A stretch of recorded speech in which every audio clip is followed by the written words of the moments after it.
Today's daf we're going to be learning is Zevachim, Daf Lamed Aleph. Today's daf is dedicated in memory of Major Aryeh Ziering Zichrono Livracha, a dear family friend who served as a role model to so many children in our community and to soldiers that he served with and commanded. He was killed on Simchat Torah, October 7, 2023, while fighting to defend our country.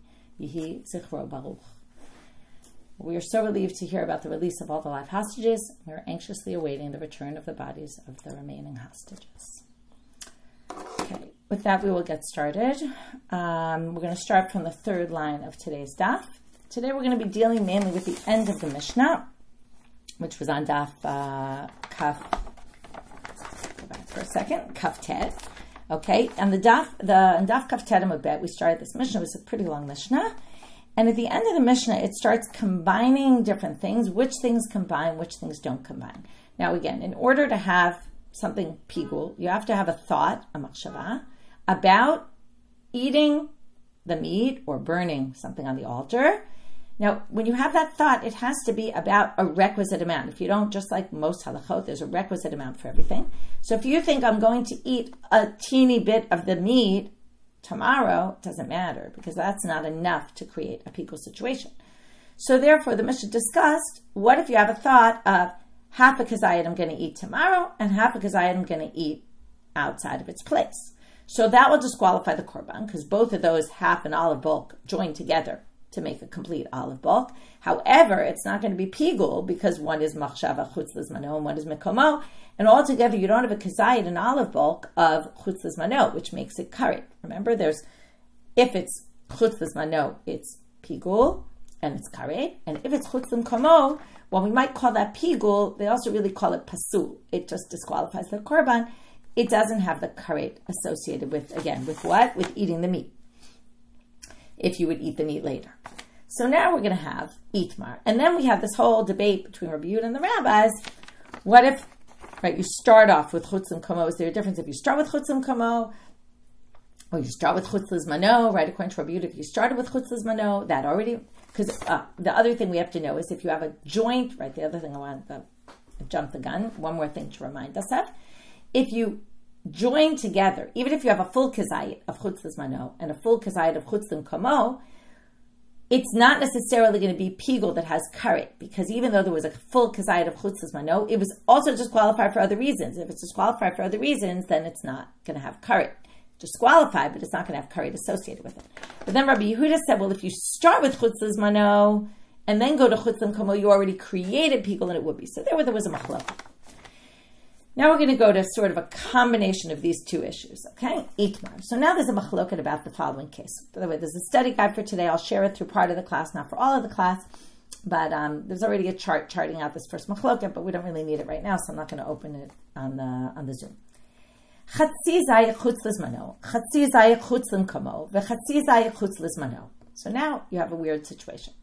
You have a half a zayit of zmano and a half a zayit of makomo. That's the first stage, okay? Which means that at this point, these two combine, because we said you can join achila and achila, and you can join chutz lizmano and chutz limkamo. They join to have a full olive bulk right now of something prohibited. But it's makomo and zmano together. So this will be disqualified, but it won't be pigul that has karet with it because you only have a half an olive bulk of chutz lizmano. But then, so you started zman time, which usually makes karet, but you didn't have a full shiur. Then a full requisite amount. Then you went to chutz kamo. Now you have a full requisite amount because that's a half an olive bulk and that's a half olive bulk. They combine. So again, this isn't you that you ate. If this is you thought about I'm going to eat a half an olive bulk tomorrow, and then you thought I'm going to eat a half an olive bulk outside its place. But then you have a third thought, and that third thought is, oh, I'm going to eat a half an olive bulk outside tomorrow. So now, altogether, you actually have, now there's a bit of a weird thing. You have a full olive bulk of chutz lizmano, which would make you think this is karet. But and you only have half an olive bulk of mikomo, of outside its place. But what's the issue? You already combined the half an olive bulk of zman and makom to make a full olive bulk. So you can't really ignore that, or maybe you can. In other words, if we could ignore the mikomo, then you would have a classic case of pigul, because you have a full olive bulk of pigul chutz lizmano, right, outside the time. and only half an olive bulk of mikamo, that shouldn't mess things up because it's not a full requisite amount. The problem is the order. You went zman, makom, zman. So before you got the zman that kind of filled in the whole olive bulk, you already filled in the whole olive bulk with something that actually disqualified the korban. So maybe it's too late to consider chutz lizmano, because you already, remember, once you already messed it up in some other way, okay, you already messed it up. So Rava says no.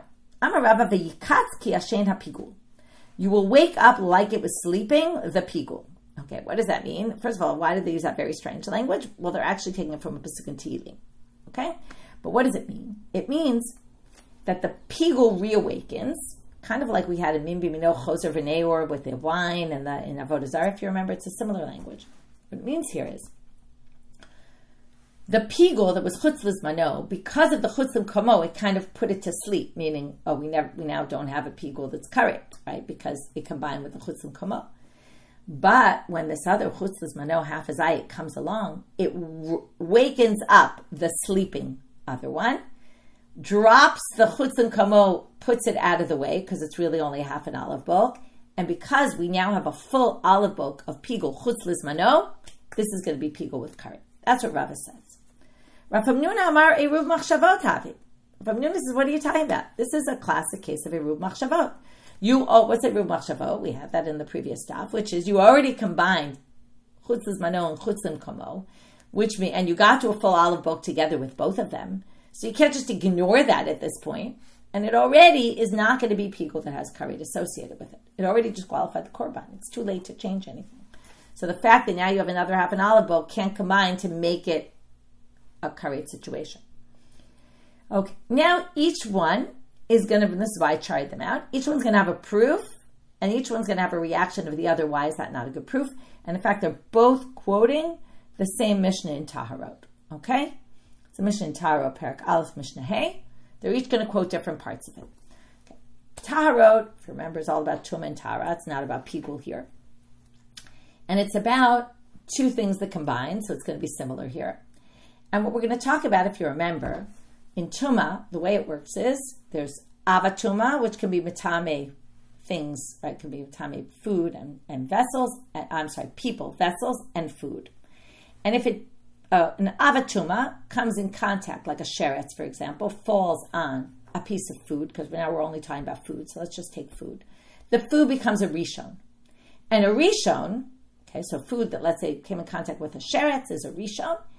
If it comes in contact, that food, with another food, as long as the food is the measurement of a kibetza. It has to be not a kazayit. This requires a larger amount. It has to be the size of an egg in order to pass on impurity to something else. So a rishon can pass on impurity. If, let's say, that food touches another food, it can make it a sheni.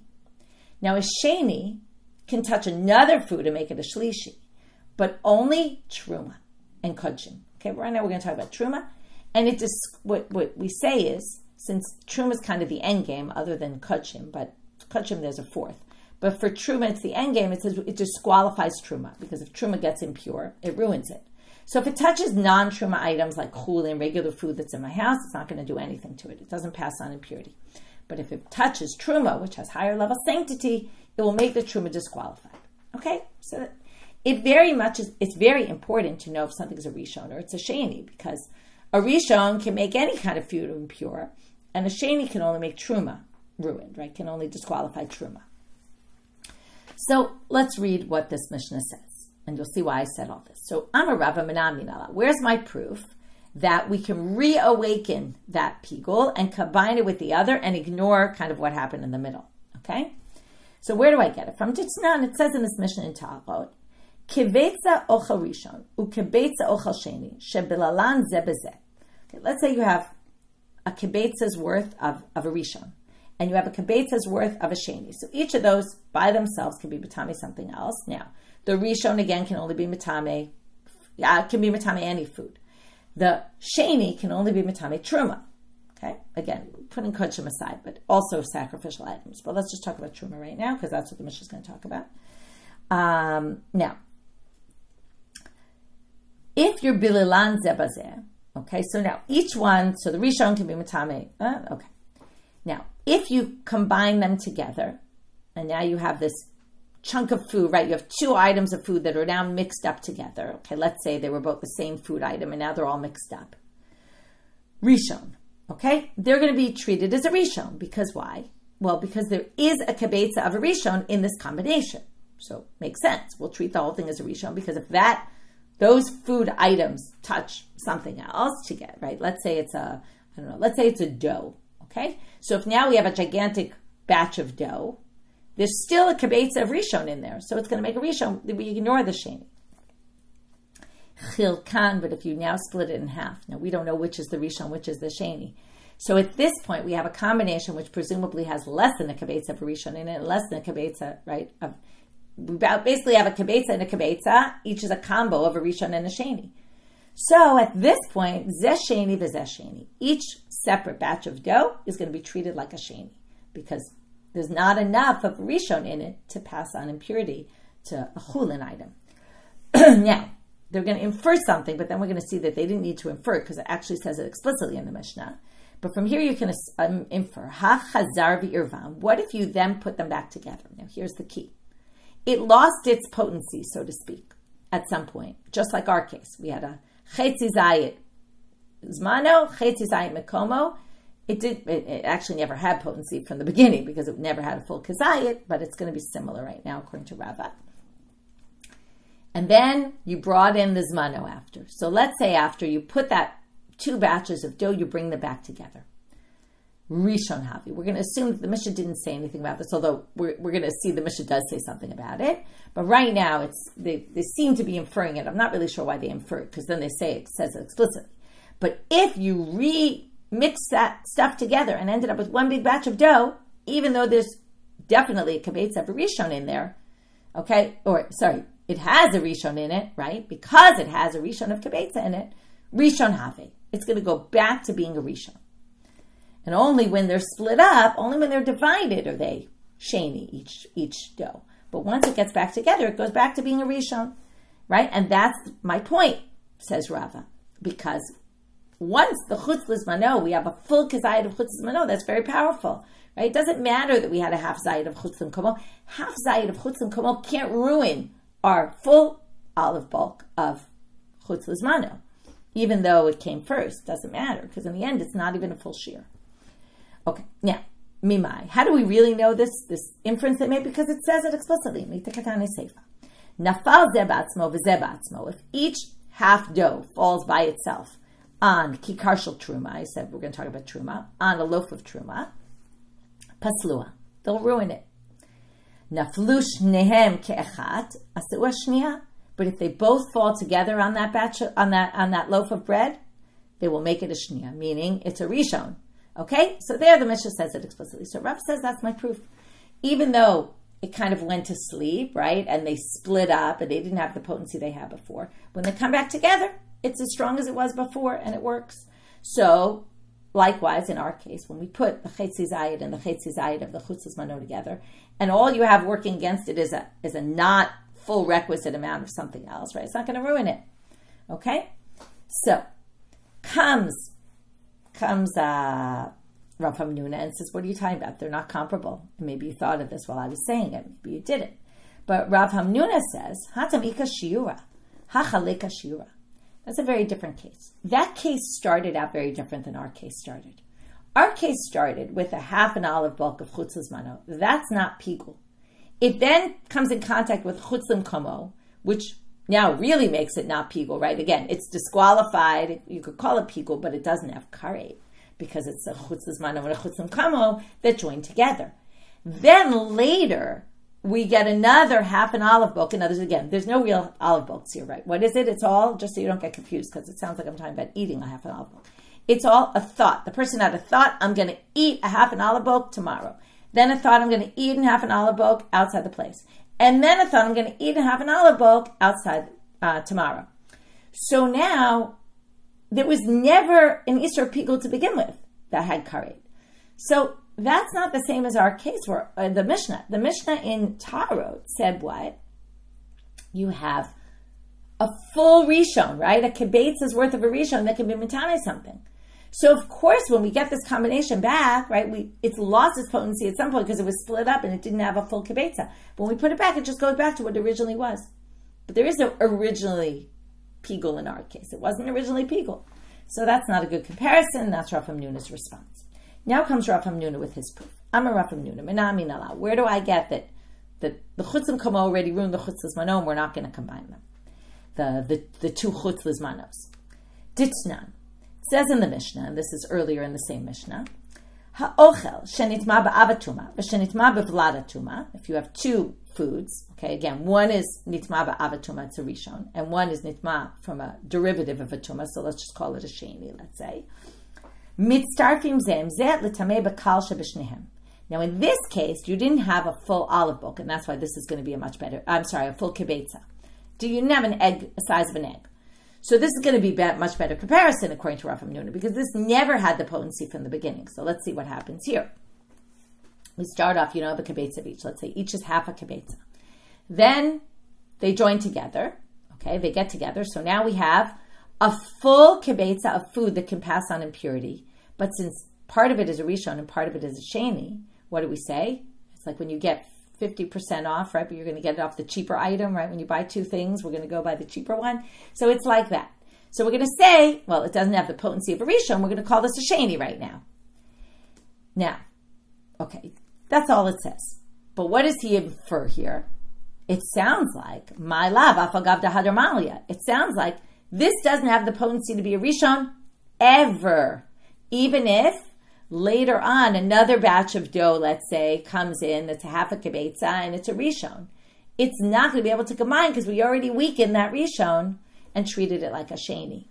That's what he infers. Now, again, it's a big inference. It doesn't say that, and that's what the Gemara is going to say, that Rav is going to respond, Dilma de lo hadar malye. Maybe it wasn't talking about if it later got a half an olive bowl. Now, that would be a much better comparison because it started half a rishon, not half an olive bowl, half a pizza. Half an egg of rishon, half an egg of sheni, and then half an egg of rishon. But the problem is the Mishna didn't exactly say that case, so therefore it's not a good enough proof because it really only talked about stage 1 and stage 2. It did talk about stage 3 if a rishon was then added. So it's not really a great proof in the end, and therefore each one has a proof, but each one's proof is somewhat rejected by the other side. Okay, now we're moving on, but really in a very similar vein. What we're going to do in this section, and I'll start to share my screen so you can see it in the chart, we have we have a fact that's known, and then we have things that are not known, okay? So what we know is, here's the first chart, by the way, from the other part, which had their opinion, the source, and then the rejection of the source. Now we're going to go to a case. What we have here is Bar Kapara has a ruling that basically we don't know yet what he rules about, and Rav Dimi, Rav and Rav Ashi are each going to have a different case that he rules this. But what he says is, and this you'll see why this is very similar to the previous, it's pigul, because ein chatzi zayid mo'il b'mkom kazayid. A chatzi zayid, a half an olive bowl, doesn't do anything when there's actually a kazayid of problematic stuff. Meaning, if there's a kazayid of zman, a full olive bowl of zman, of a thought about it, full kazayid of chutzlas mano, even if it's divided, and even if there's a chetzi chutzlin komo, right? That half a kazayid of chutzlim komo doesn't ruin anything, okay? Meaning ruin. It's actually, okay, what does it mean doesn't ruin? It doesn't prevent it from becoming pigul, okay? It actually, okay, it's whatever. The ruin is a weird word to use here, but it basically, we ignore it, okay? Why do we ignore it? Because we have a full olive bowl of zman. Now, that's really what happened in our case. Again, according to Rava. According to Rava, v'katzki ashena pigul is basically saying the same thing as what Bar Kapara said. The question is, what case was Bar Kapara talking about? Our case that we have is zmano, mekomo, zman. Okay, we're going to see here that it's either makom, zman, zman, zman, zman, makom, or some third, a little bit variation. But these cases are different. Ours was zman, makom, zman. Okay, where the zmans weren't together. So the first case we're going to have from Dimi is we start off with a half an olive bowl of makom. Then we move to zman, a half an olive bowl of zman, and then we have a machshava about a half an olive bowl of zman. Because the zmanim are juxtaposed, that's why Bar Kapara is going to say, in this case, for sure the half a zayid of makom is irrelevant, even though we started with it, and even though at stage 2, okay, we're going to read this all inside in a minute. I just want to explain it outside. Even though at stage 2, makom and zman joined, because we had half an olive bulk of that and half an olive bulk of that, they joined. But since the zman was in succession, one right after the other, those two are going to combine, and the half a zayid of makom we're going to ignore. That's version 1. So ki'ata Rav Dimi Amar. When Rav Dimi came from Israel, he said, he taught the Babylonians, he brought this tradition of bar kapara. That's what I just explained, right? We start off the person had a thought, I'm going to eat a half an olive bulk outside the place. And then had a thought, I'm going to eat a half an olive bulk tomorrow. And then had a thought, I'm going to eat a half an olive bulk tomorrow. So because the zmans are together, Tane bar kapara, pigul in chatzi zayit mo'il b'mkom kazayit. Okay, so again, in all 3 of these versions, bar kapara is going to say the same thing. It's just about what case. So in this case, that's what bar kapara said. This is pigul. There's karet associated with it because that half a zayid of makom doesn't get in the way. When you have a thought about zman and a thought about zman, it's half an olive bulk that were one right after the other. Even though the makom came first and even though theoretically the zman combined with it, we ignore it. Now, ki'ata Ravin Amar, when Ravin came, he said no. Chatzi zayid chutz l'zmano v'chatzi zayid chutz l'zmano v'chatzi zayid chutz l'mkomo. It's only when the mikomo came at the very end. It's only when the 2 zmanim combined already. Okay, this is clearly against Rava, right? And that's all of them theoretically go against Rava because Rava said zman makom zman, right? Where the makom was in the middle and the zmanim weren't even together. But in this case, he says, forget that. You need zman to be first. You need to have a complete olive bulk of zman first. And then makom we can ignore. But, and even according to Rabbi Yehuda, right? Even if you say that when zman starts off like Rabbi Yehuda, the opposite. Even according to Tanakama, when they say zman and makom combine, even if makom came later, that's only if you have a full olive bulk of makom. This was the thought about eating a less than a kazayid of outside its place. So because the zman and zman already combined, makom is irrelevant. So that's according to Ravin on that Tani bar kapara pigul in chatzi zayid mu'il b'mkom kazayid. Okay, remember, in the Mishna, if it was zman and zman, doesn't matter if it was an olive bulk of each or half an olive bulk and they combined, and then you had a full olive bulk of makom, that wouldn't be pigul, because remember, it's disqualified for some other reason. Again, that was the machloket, Tanakama Rabbi Yehuda. But in this case, you don't have a full olive bulk of makom, so that for sure can't ruin anything. Rav Ashi, he had a different version. Chatzi zayich chutzlim b'zmano. Okay, so it starts out, you have a half a olive bulk of outside the zman, and then you don't have 3 stages, you have 2 stages. In stage 2, you have a thought about a kazayid, but that thought of a kazayid is split in 2. You think, I'm going to eat a kazayid, half of it tomorrow, half of it outside of its place. So on that Tani bar kapara pigul in chatzi zayid mu'il b'mkom kazayid. Since your second one, even though your second one was split, and you talked about makom and zman at the same time, it's the zman that's going to connect with the zman, and the makom is going to be ignored here. Okay, so those are 3 different versions, which obviously they would disagree in other cases, right? Each one says that's the one that he said it's pigul, and we ignore the chatzi zayid, but in other cases, theoretically, right, they wouldn't necessarily agree with each other. Okay, what we're going to do from now until the end of the chapter, which is almost the end of the daf, is, and I could have organized this 2 different ways. Okay, I'll organize it maybe one way first, not the way I organized it on the sheet. But we're going to have a question of Rav Ashi, a question on Rava, and then some difficulty with the Mishnah itself. But the common thread of all these 3 cases, and this is the way I organized it on the sheet, is that they're each relating to this line in the Mishnah, which I'll read right now. Le'echol kechatzi zayid ula'aktir kechatzi zayid kasher. She'ein achila v'aktara mitztarfin. This is the end of the Mishnah where it says, if you have a thought to eat a half an olive bulk and to burn a half an olive bulk, then, right, we had the chatzi zayid and the chatzi zayid of chutz l'zman or chutz l'mkomo, all that combined, but that was all about eating.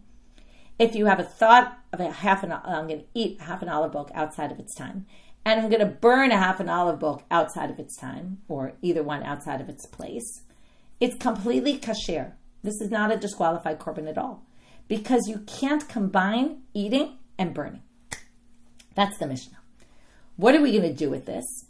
Well, Abaye is going to derive, okay, we're going to have altogether 3 derivations, 2 by Abaye, 1 by the Gemara. And the derivation in each case is going to be used for something else.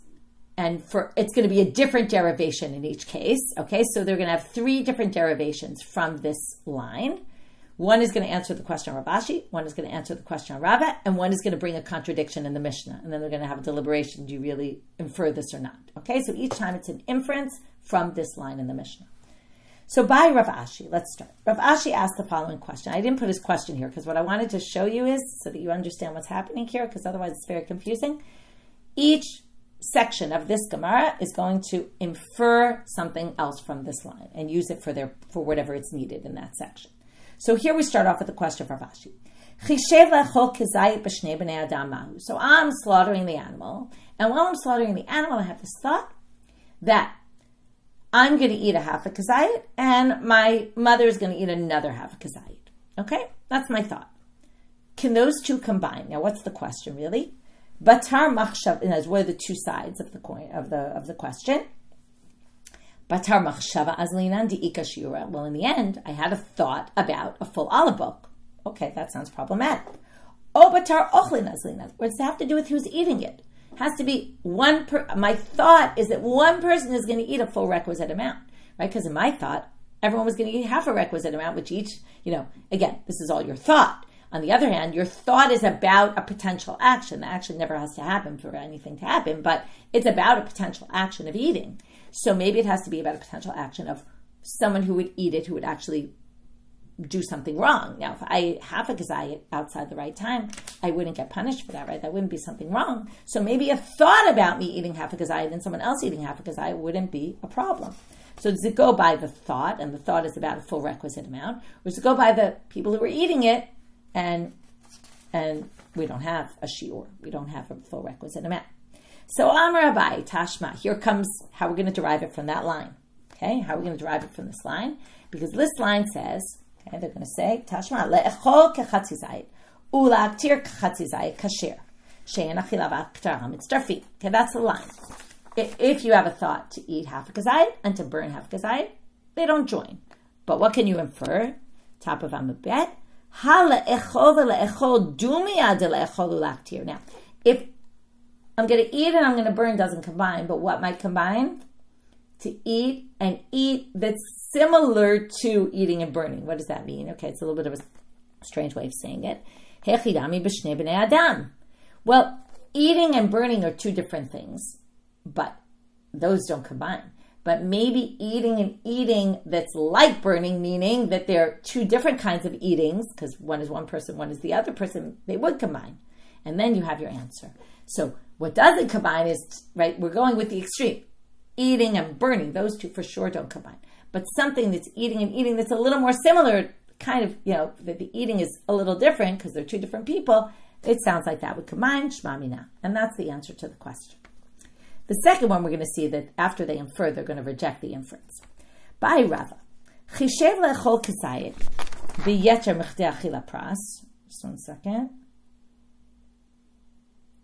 I skipped something, right? Wow, I just realized I skipped something. Sorry.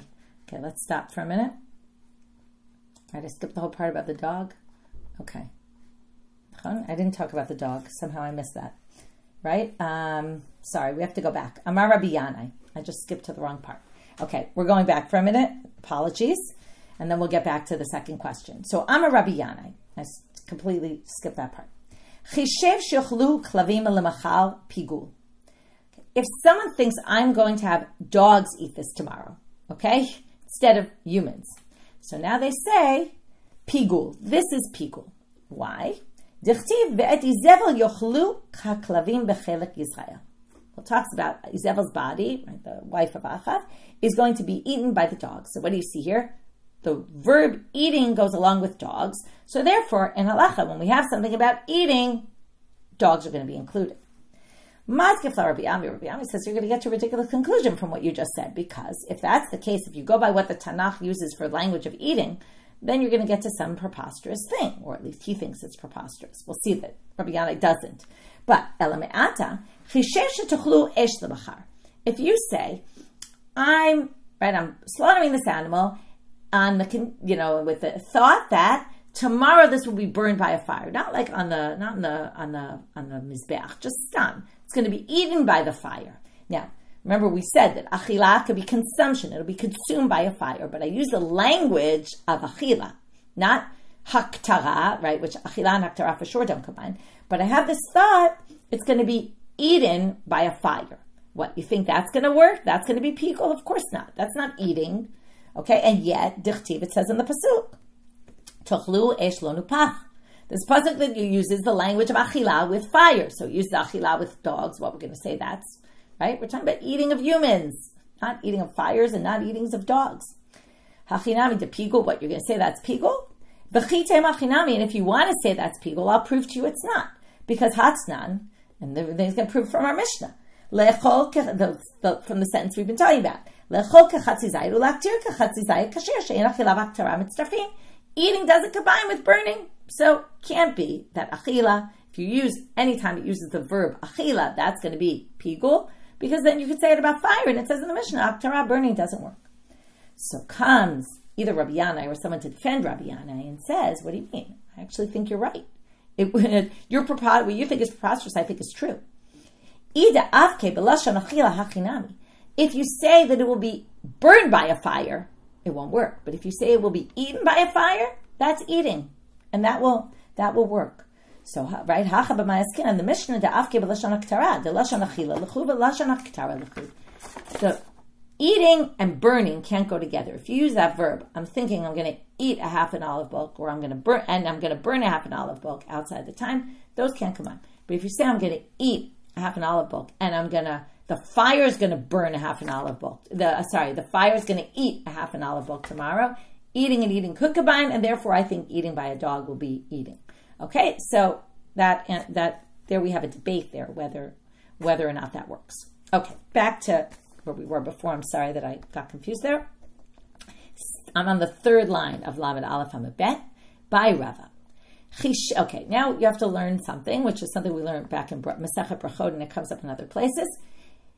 When we talk about eating, and let's say for benching, for Birkat Hamazon, how much do you have to eat? You have to eat an olive bulk in order to bench, but you also need to eat it within a certain time frame. If it takes you if you're a really slow eater, it takes you a really long time to eat, that olive bulk, you're not obligated. That's not considered that you ate a kazayit.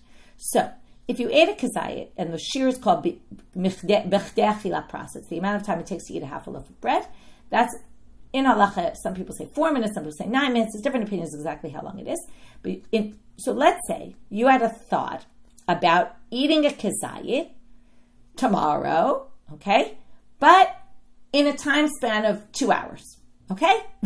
Let's say that's my thought, or in a time span of, anything more than 9 minutes, okay? So, biyeter michdei achila pras mahu. Now, what are the two sides of the question? You would think that's not eating a kazayit, right? It has to be, just like the kazayit has to be the requisite amount, has to be a kazayit with an achila pras. But here they want to say, in the end, right, you're not actually eating it. You're just having a thought about eating it. So they say, la'achila gavoa medamin anlei, or la'achila hedyo medamin anlei. Okay, let's start with the second option. The second option is the more intuitive.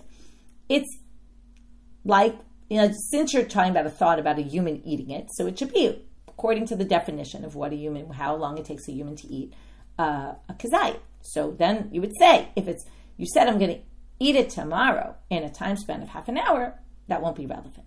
Right? That won't be problematic because that's not a requisite amount. Or do we say, since we're talking about anyway things that are brought on the altar, and we're talking about a korban, a sacrifice, maybe it goes by a definition of la'achila kavoa medamin alei, things that get consumed for God, for the altar. Now, if you burn parts of the animal on the altar, it takes a very long time for them to burn. Sometimes they could burn for a while. There's no achila pras.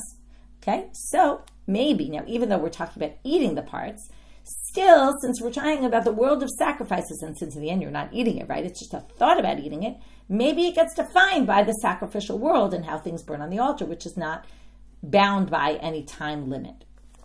So Amar Abaye Tashma. So again comes Abaye and he says, I'm going to derive this. Okay, I'll bring back up the sheet. I'm going to derive this from an inference from our line in the Mishnah. Why? Because what does it say here? Le'echol kechatzi zayid, u'la'aktir kechatzi zayid. Right? That's kasher because achila and haktara don't join. Okay, so what's his derivation? Tama de le'echol u'la'aktir. Ha le'echol u'la'echol dumya de la'aktir. Okay, this is similar but different than what he said before, but it's the same idea of eating and eating in a way that's similar to eating and burning would work. What would that be? Well, if eating similar to burning means there's no time frame. Because burning has no time frame. So therefore, eating and burning don't combine, but eating and eating in a way that's like burning, which means even if it's for over a long period of time, a thought about eating it over a long period of time would be problematic. To which the Gemara rejects this and says, Dilma behesek gadol. No, what do you mean? Burning, if you had a huge fire, you could burn things super fast. So maybe the lechol like burning would be like burning if it was a huge fire, and then it would be done within 9 minutes. So that's not really a good answer, and they reject the answer. Okay, last section till we finish the chapter, before we get to the next Mishnah, and we'll only start the next Mishnah today, because it'll end in the middle of our daf. So again, what did we do in this section? Okay, since we got interrupted because we had to go back to Rabbi Yanai, who had this whole thing with the eating of a dog. Is that considered eating? And the machloka between him and Rabbi Yami. Then we basically had this question of Rav Ashi about two people. Then we had the question about yoter miftei achila pras, and each time Abai derives it from a different derivation. Notice Abai is deriving different things from this line in the Mishnah. Now we're going to do something else. But also derivation from this line in the Mishnah. We're going to derive something and then say that contradicts the Mishnah itself. Why? Well, so now they derive the following. Tama delecholu laktir. It sounds like because it's to eat and to burn. But what can you derive from this? So only eating and burning don't combine. But if you say I'm going to eat something that normally gets burned, sounds like that would work. Okay, that's their derivation. That's his derivation. Now, as we know, that contradicts the Mishnah. Hakatani Reisha, what does it say in the beginning of the Mishnah? Le'echol et shedarko le'echol. Okay, right? To eat what normally is eaten. What do you derive from that? Et shedarko le'echol in she'en darko lo. Right? It's only, we learned this already. It's only, remember, we learned this in Machloket, Rabbi Eliezer and the rabbis. It's only to eat something that's normally eaten or to burn something that's normally burned. But if you want to have a thought, I'm going to eat something that's normally burned, or I'm going to burn something that's normally eaten, that's not. But it sounds like achila and haktara from this original line, this line we've been dealing with, achila and haktara don't combine, but achila and achila, like burning, meaning I'm going to eat something that's normally burned, will combine. So that seems to contradict. So for this, we're going to have two resolutions. Amar Rabbi Yirmiyah, the first easy resolution is to just say, Hamani Rabbi Eliezer hi, ta'amar mechashvim achila adam, lachila mizbech, mechila mizbech, lachila adam. Remember Rabbi Eliezer? We quoted him in the next Mishnah, which we're going to quote right now, right? He says, Ditnan, okay, as it says in the Mishnah, Hashochet hazevach lechol davar she'en darko le'echol, u'laktir davar she'en darko la'tir kasher. Right? They don't combine at all, right? That's totally fine. Rabbi Eliezer posel. Rabbi Eliezer says, if you have a thought to eat something that normally gets burned, or I'm going to burn it, right? Like you say, I'm going to eat the imurim, which get burned on the altar, tomorrow. Or I'm going to burn the food that I'm supposed to eat tomorrow on the altar. So according to the rabbis, that's not pigul. And according to our Mishnah, right? The line in our Mishnah that said, le'echol chedarko le'echol, that's not, it doesn't even disqualify the korban. But according to Rabbi Eliezer, it does. So this contradiction is very easy to resolve according to Rabbi Yirmiyah. Just say that the line that says le'echol chedarko le'echol is the rabbis. And the derivation from our line that says achila and haktara don't combine, right? Eating and burning don't combine. But eating like burning, meaning I have a thought I'm going to eat part after its time, and I have a thought I'm going to eat part of the imurim that get burned on the altar outside of its time will combine. And that's Rabbi Eliezer. So again, we had this before, and we said it's a little bit strange to do that kind of thing, but yet there was an opinion that said you can say that part of the Mishnah is one opinion, part of the Mishnah is the other opinion. But Abaye prefers to explain our Mishnah according to the rabbis. So comes Abaye and says, Abaye Amar, afilu tema rabbanan. Even if you say that this matches the rabbis, I'll explain it to you. Below tema, don't derive what you thought to derive. Don't derive ha le'echol v'le'echol davar she'en darko le'echol.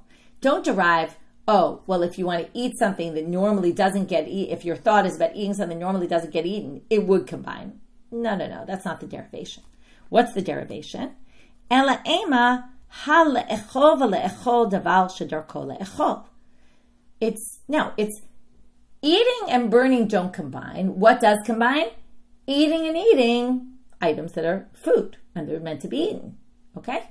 So he just changes the derivation. Now the problem with this is what? Now, what they're really trying to say here, and you'll see, we're going to go in two different directions about this. This line is not only coming for itself to teach you its halacha, but is coming for a derivation.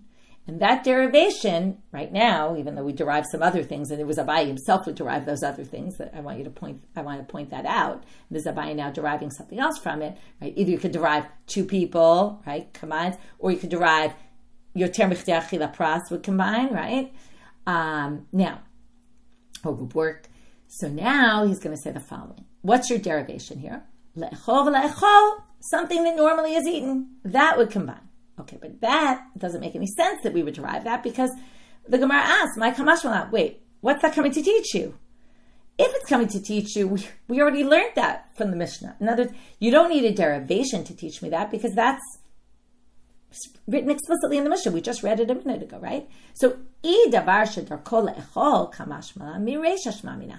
you're coming to teach me that you can combine two different thoughts that are each half a zayit, I'm going to eat half a zayit tomorrow outside its time, and I'm going to eat another half a zayit outside its time, and those two could combine. It's both about the meat that's normally eaten. You can learn it from the Reisha, because it says earlier in the Mishnah, Kechatzi, this is toward the end of the Mishnah, but it's before that line that we're talking about. Kechatzi zayit b'chutz, kechatzi zayit l'machar pasul. If you combine, what doesn't combine? Half a zayit outside and half a zayit tomorrow, because that's mano and makomo, right? It won't make a pigul. But ha kechatzi zayit l'machar, if you did chatzi zayit machar and chatzi zayit machar, it would be pigul, right? And why? Because it's etchedar kol echol. So that's already, we would know that combines. Okay. Ila echol ulahaktil. Now, if you want to say, fine, forget, you don't need this line that we've been talking about again, for its derivation. We need it for the halacha itself, right? In other words, why go so far as to say, well, what's the purpose of the derivation? Who said it's coming for the derivation? Maybe it's coming to teach you the simple pshat, which is what we thought when we read it, that eating and burning don't combine. Even that's a problem. Why? Because midukya dereisha shmamina, it's still unnecessary. That's unnecessary because you could derive it from the beginning of the Mishnah. Because what does the Mishnah say? Le'echol. Okay, I'm adding words here that don't say in the Mishnah, but I'm just that don't say in the Gemara, but I'm adding them because I want you to know what line they're deriving it from. Le'echol et shedarko le'echol. Remember, that's what it said.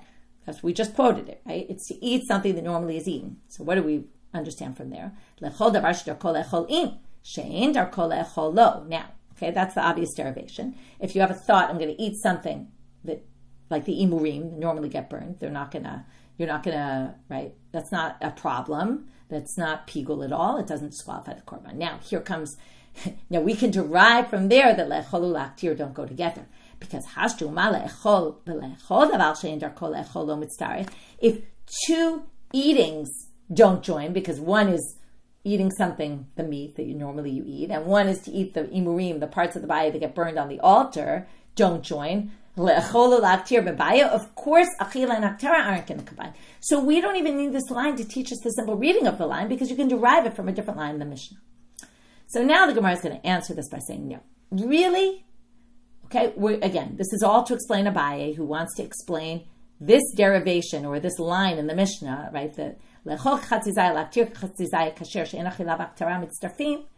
To explain, we tried to derive something that said, oh, this sounds like Rabbi Eliezer opinion. He's going to say, no. I'm going to explain that this is the rabbi's opinion and that there's no derivation here. And it's really for the simple reading. But we just asked, it's not, right, if it's le'echol u'la'aktir, we could derive that from this other line. No, you couldn't. Why? Le'echol u'la'aktir itzrich. You would need it. Why? Salkadatach, I mean, you might have thought, hatam, in the case of le'echol davar sh'darko le'echol, you couldn't derive le'echol u'la'aktir. No. Why? Because Hu delav ki orche kamachashev. To say I'm going to eat something that normally gets burned, that's not its normal way. So that for sure won't combine with something that is its normal way. Aval hacha, but if you think about it, if I have a thought, I'm going to eat half a kazayit of the meat tomorrow, and I'm going to burn half of an olive bulk of the imurim tomorrow, b'hai ki orche. Each one is done in the proper way. So ema litztarif, maybe they would combine. Kamash malantet lo. That's why you needed both. Because le'echol davar that ein darko le'echol, that's something that's not even ever done, right? I'm thinking a thought about something that can never happen. Like, I don't anyway eat that part. But if I'm doing it in the right way, you actually might have thought that it would combine. It would combine, and that's why you need the Mishna to tell you this doesn't combine. Okay, and that's what we're learning from that part. And that's why Abai says, forget the inference. There is no inference here. Okay? Of course, in the previous sections, he inferred something else. That he goes with. But here he says there's no inference. That's not an inference. It's really just coming for the halacha itself. And the halacha is needed because you couldn't derive it from the other one for what we just proved. With that, Hadran alach kol Zevachim shekiblu damam, and now we're starting the third chapter. Homework for tomorrow, if anyone has time, is to skim over the first 3 chapters of Zevachim, okay? And I want you to look at, because we're going to start, we'll see more tomorrow, we're going to start sort of repeating things that we just talked about in the last section. And also I want you to see, like, in the scheme of things. If we don't have time, it's fine. We're going to talk about this maybe tomorrow, maybe throughout as we go through this chapter. There's some strange things in the order of the Mishnah, or maybe not. Okay, we're going to talk about it. But anyway, I want you to just start thinking about it, okay? Instead of, we're always stuck in the Gemara, like we learn a Mishnah, and then we learn the Gemara. And then we learn a Mishnah, we learn the Gemara. We don't often look at the Mishnah as a continuum. And here there's some strange things going on in Zevachim, where the third chapter sounds like a lot of a repeat of the second chapter, which we kind of already saw, because Rabbi Eliezer, right? We talked about the rabbis of Rabbi Eliezer, and all of a sudden, why is this in the next Mishnah where it starts saying that? And we had the contradiction between this and the Mishnah in the next chapter, and we tried to resolve. There's definitely, if you look back in perspective, you'll see some things. Anyway, we're just going to get very much started on the very beginning here. Anyone who's generally puzzled for doing avoda in the temple, anyone who's not a male kohen, okay, we're going to go through the list right now, who slaughter, their slaughtering is kshera. This is where slaughtering we see is kshera, okay? Din and Daf is going to be on this topic. It should go up hopefully today. I don't think it went up yet. And Daf Mishalahen this week, one day a Daf at a time, is also on this. Okay. Shashchita kshera bezarim ubenashim ubavadim ubitmeim. So shchita, slaughtering, can be done by women, Canaanite slaves, by impure people, zarim, non-kohanim, women, Canaanite slaves, and even impure people. And even kodshe kodshim, even high-level sanctity. Now, they just have one caveat here. Okay, if you're impure, well, you have to make sure not to touch the animal, then you'll make the animal impure. Okay? But if you can slaughter it without actually coming in physical contact with the animal, remember also there were things holding the animal down, the tabaot. There was the beta tabaot in the mikdash. Lefichach, now here comes the key, and this is why it's here. Heim poslim b'machshava. As we talked about before, it's only going to be pigul if everything else was done the right way. So if any of these people are slaughtering, since their slaughtering is valid, therefore, if they have a pigul machshava, the korban could be pigul. Okay, because they are kosher. Okay, so yeah, Daf Mishalahen is up. If I wasn't clear, Daf Mishalahen is up. Din and Daf is not yet up. Okay, and with that we finish our Daf. So what do we have today? We dealt a lot with these, what can combine, what can't combine. Okay, so we started with this machloket Rava and Rav Hamnuna. Chatzi zayit zmano, mikomo zmano. Then we had 3 different versions of what Bar Kapara says there, about different orders where he said, oh, the chatzi zayit and mikomo doesn't ruin anything, and it could be pigul with karet. But what the order was a big debate. We went to Rabbi Yana, even though we went out of order, but about eating dogs, is that considered eating? He thought yes, Rabbi Yana thought no. He even thought eating by a fire, if you use the language of eating can combine. Rav Ashi, then we had a question about 2 people. We had a question of Rava about if it was a thought about a longer period of time. And we had the contradiction, the Mishnah, all of them dealing with derivations from that line about Achil and Haktarah not joining. And, the derivation of the third section basically was a contradiction, created a contradiction to which we basically either said, well, one is Rabbi Eliezer, one is the rabbi, so there's no contradiction. Or that's how we resolve the contradiction, or we said basically that there's no derivation. Okay, and that just took us a little while to figure out how we can explain it that way, but there's no derivation. And then what's it coming for? It's needed to teach us the following, okay, about Achila and Aktar, and why do we need it? We had to go prove why we need it and could derive it from an earlier section. And then we ended with who is kosher to slaughter the animals of the sacrifices. And with that, we finish for today, and we'll get back to this Mishnah tomorrow. Wishing everyone a good day. Shavua Tov, Choref Tov, as they say in Hebrew, and hoping for complete B'sarot Tovot, B'karov.